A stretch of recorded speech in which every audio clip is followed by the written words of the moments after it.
I've got this Cape Horn wind vane steering system, and I'm going to do a little bit of work on it. The bottom part there, where the oar goes, is not really moving smoothly.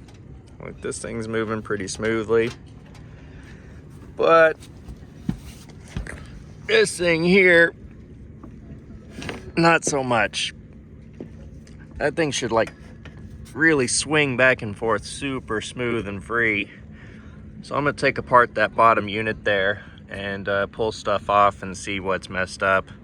I'm wondering if there's some bearings in there, or this thing looks like it slides in and out. Maybe that's part of the holdup. Something's messed up on it. Here's where it connects on the inside to this quadrant right here. And you can see it's hard to turn. Making all that noise and all that grinding and stuff. There's something in there that needs to be fixed up, and I'm going to take it apart and get it moving smoothly. Well, I didn't have to dig too far. This whole thing's just kind of broken in there, rusty, and I'm just going to take it all apart and contact the manufacturer. Apparently they're very good about getting back to you, and I'll see what kind of spare parts they can give me for fixing this thing up. Getting this thing taken apart, and here's a major problem right there.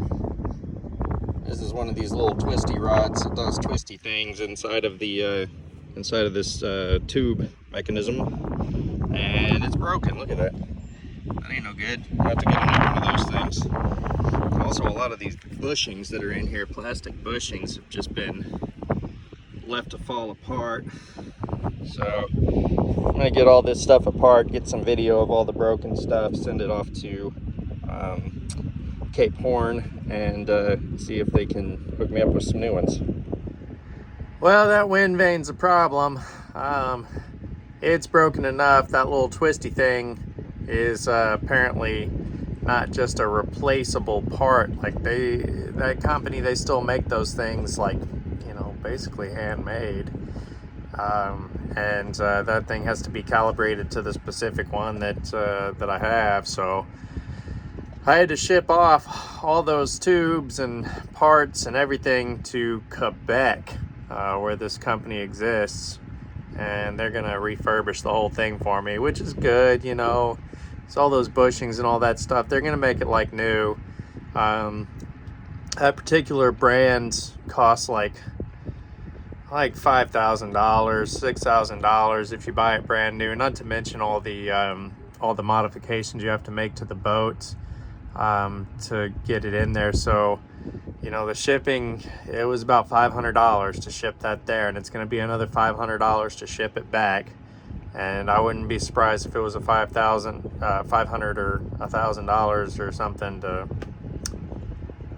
do the refurbishing work on it. They said $75 an hour, but you know, how many hours is it going to take to do? I don't really know. But that's where we're at. It'll get there to Quebec. It's you know, about like the first week of March. And home dude that I was talking to up there at Cape Horn, he thinks that you know, he says they'll get it done as quick as they can. If it can get back to me by the end of April, then I can run all my big sailing shakedown trips that I need to do for May, and then be ready to go at the end of May still, if that all comes together.